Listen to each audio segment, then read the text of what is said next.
Здравейте, банда! Намирам се в Гърция, град Превеза, пред магазин Metro Cash and Carry.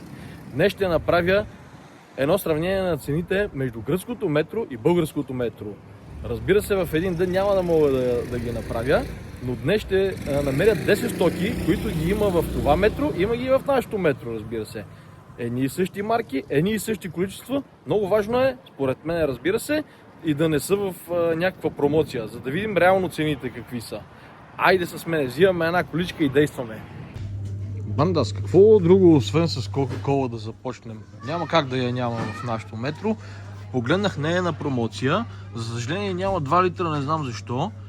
Литър и половина е евро 75. Айде продължаваме. Малко ме затрудниха, защото на голяма част от стоките имат промоции. Аз търся такива без промоции. Алкохол ме улеснява, защото съм сигурен, че има Гленфидих 12 годишни в нашото метро. Цената му е 43 евро и 60 евроцента за 700 мл. Втория продукт е готов. Нека да погледнем и една водка, която със сигурност я има на нашия пазар. Белугата, която е може би най-известната водка. Тя е 46,74 евро, пак за 700 мл. И продължаваме нататък. За да намерим 10 продукта, банда, ще ни трябва да пообиколим магазина. То е най-лесно да намерим 10 уискита и да ги сравним, ама не е това целта. Видяхме количката, видяхме уискито. Сега ще погледнем за други познати марки, защото тук има и доста непознати. Айде като намеря нещо, пак се включвам. Мислех повече алкохол да не включвам в сравнението, обаче Короната е такъв продукт, че е толкова лесен за сравнение. Това е най-известната бира реално в света. Виждате тук 330 мл е 1 евро и 92 цента. Мисля, че е добра цената. Макар че може и малко по-евтина да е в България. Не знам, ще видим. Останете до края, за да видите. Реално аз няма да снимам клипа в един ден, разбира се. Защото съм на около 700 км от метро Пловдив, което ми е най-близкото метро до града, в който живея. Но вие ще видите съвсем след малко и цените там.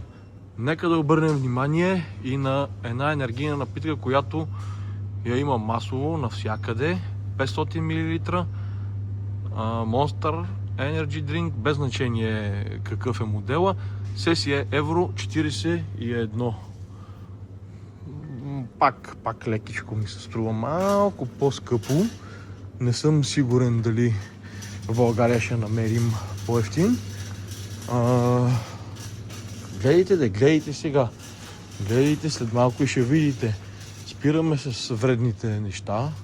Енергийни напитки, коли, алкохоли и така нататък. Нека, ако искате да погледнем кафетата, само да видим. Това е кафето, което аз пия. Със сигурност го има в България в метро. Долче Густо, седмицата, черното. Значи за 16 бройки, 16 капсули, 6 евро 03 цента. Няма да издавам за сега в България дали е по-добра цената или не. И така, продължаваме нататък с търсенето. Банда, направо си ме затрудниха тук, гледайте какво става. Това всичкото, дето има червено по етикетите, всичко е в промоция. Нали такива ги избягваме. Едва намерих. Тук това кремче Нивея със сигурно трябва да го има, със сигурно ще го има. 4,34, 650 мл и нещо, което се сещам докато снимам. То хубаво тук не са в промоция. Ми в България, ако тия дето ги сравнявам са в промоция, ще си такова, ама ще видим, не знам какво да направим. Айде продължавам напред. Ето, банда, намерихме още една стока. Това е Брев, няма шанс да го няма в нашото метро. 3,79. Това е, нали, ясно ви е какво е. 2 бройки са по 50 грама. И така, продължаваме с препаратите. Тук 2 варианта на ЦИФ и двата са на една и съща цена. 2,46 евро, 500 мл. Едното ми е душове, другото ми е котлони. Ще видим в нашото метро какво има и дали Ето, и още едно има зелено. И то е на същите парички, така че ще видим каквото и да намерим. Не го проверяваме. Тук видях нещо също, което го има в България. За отпушването на каналите. 92 цента е за 55 грама. Ще проверим цените, не съм много наясно. Честно да ви кажа, тук ли ще е по-евтино, там ли ще е по-евтино. Хайде, останете с нас и ще видим заедно. Продължаваме с Вениша. 1 литър е на цена 13,80 евро. Така, това ще го броим за един продукт. Ще снимам и това, което е на 750 мл, 8 евро, но е с праскало. Еднолитровото е без праскало и двете не са в промоция. Просто не съм сигурен в България точно какво ще срещнем. Айде, банда, гледайте уискаса. Уискаса 1,9 кг, 9,26 евро. Храна за котки. Тук виждаме същото. Виждаме и фрискъс, което е за кучета. Килограм и половина, 6,16. Много се надявам в нашото метро да ги има същите разфасовки, защото нямам нито куче, нито котка и не съм взимал такива неща. Айде, продължаваме. Ето я пурината, бе. Пурината няма шанс да я няма. Ето, пурина 800 грама, 6,25. Това е най-известната храна за котки, може би. Дано да я има в метро. Айде, продължаваме нататък. Ето ги така известните майонези на Хелманс. 820 грама са 5,76 евро. Силно се надявам да ги има и в нашото метро същата разфасовка. Още една известна марка. Бульончетата на Маги. Това са 6 бройки за евро 22. Тук същата работа, само че е друг вкус. Нещо ми се върти в главата, че в нашото метро има тази марка. Това е Миско за пълнозърнести спагети, не само спагети. Виждате 500 грама, евро и 80. Малко по-надолу виждате макарони, пак 500 грама, пак евро и 80. И в общи линии така 500 грама, евро 57, малко по-различни като вид макарони. Всичките ги броим заедно и ще видим в нашото метро как е разликата. Има ли такава, разбира се. Батериите на Варца са едни от най-често използваните в ежедневието. Виждате двата варианта. 6 амп ААА, 6 бройки, 5,58 като евро. Виждаме пак на същата марка 8 бройки за 5,33. Не знам, може би горните са по-качествени. Ще видим в нашото метро какво има. Банда, една бърза съпоставка на 7 Days. Круасанче 70 грама е 53 цента. Разбира се, има различни варианти, но всичките са на тази цена. Айде да видим нашите търговци какво са писали по етикетите. След най-известните круасани в света следва и най-известният течен шоколад, разбира се. Нутелата 750 грама, 6,47 евро. Не е в промоция. Банда, видяхме цените, понапазарувах малко и за мене и изчезвам. Пала паничарката и газ към Пловдив. За вас само след секунди ще започне пазаруването и там. Айде за сега. Банда, гръцкото приключение приключи. Прибрах се в България и предстои да проверим цените тук в нашото метро. Малко ви подведох, не съм в Пловдив, а в София. Предполагам, че ценовата политика има една и съща. Влизам за да видя. Айде! Банда, започваме както в Гърция, така и тук от колата. Когато преглеждах клиповете, които съм заснел, видях, че съм снимал кола Zero. Не знам дали има някакво значение за цената, но и тук ще я проверим Zero-то. Литър и половина е евро 54. Има малка разлика с там цената, може би около 20 цента. Айде продължаваме и с другите стоки. Банда, продължаваме с белугата. Белугата пак 700 мл, разбира се. Цената е 44,72 евро. Написал съм си тук списъка с цените там, защото разбира се няма да ги помня всичките де. Тук е 46,74. Разликата е съвсем малка, но я има. Сега вие ще прецените малка ли е, голяма ли е. Продължаваме с алкохола, понеже съм тук в района. Малко бях изненадан за уискито Гленфидиха. Нещо има 12 годишен, но е с променена опаковка. Не съм сигурен дали е на 100% еднакъв, защото има и някакъв червен вариант, някакъв тъмнозелен. Да речем, че е същия и е 46 евро. Малко по-скъп е от това, което снимах в Гърция. Ако има някаква разлика в самия модел на уискито, ще помоля някой да пише, да каже. Видя ми са различна опаковката. Продължаваме нататък да търсим монстъра и короната. Айде.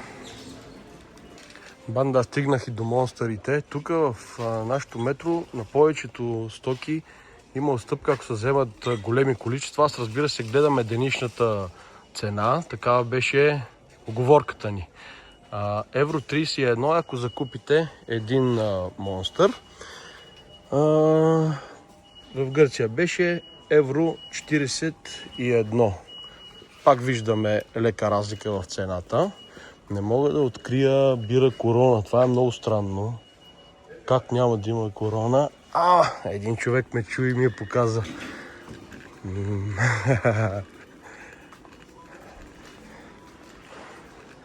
Тук са я изкарали, защото там при бирите не можах да я открия.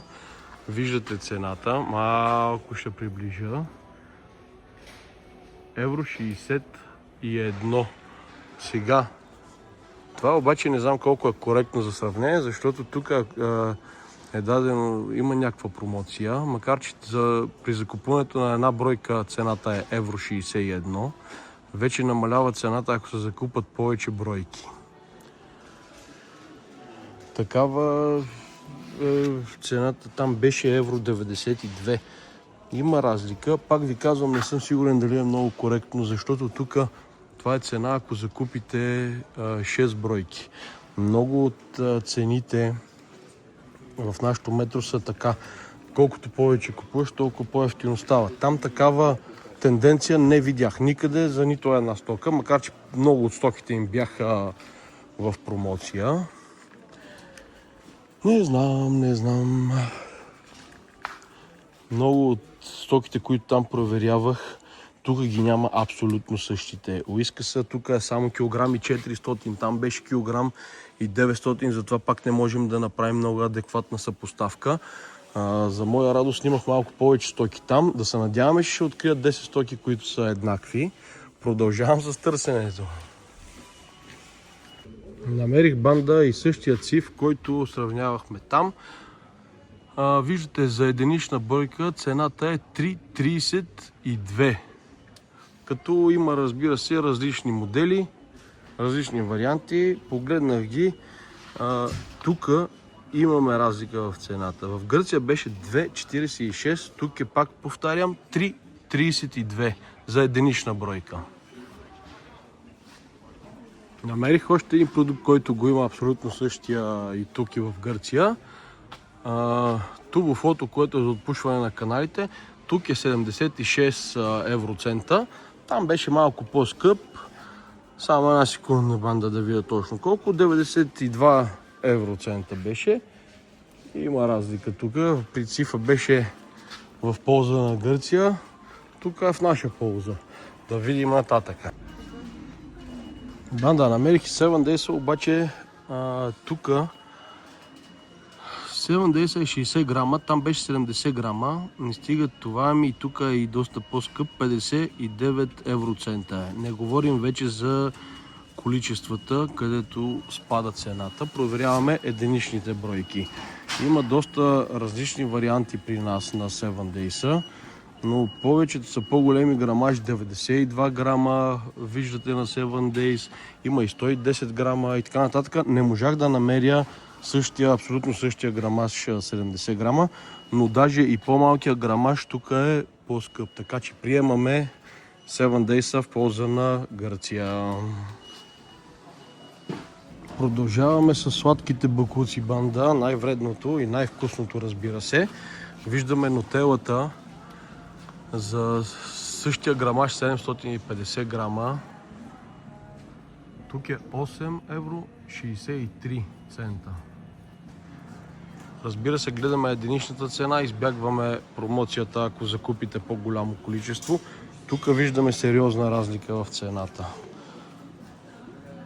При гърците е 6,47. Значи захарните им изделия са определено по-добре от нашите. И веднага виждам тук до мене кафето, което там сравних и съм сигурен, че и тук го има, защото пазарувам от него. Долче Густа седмицата, 16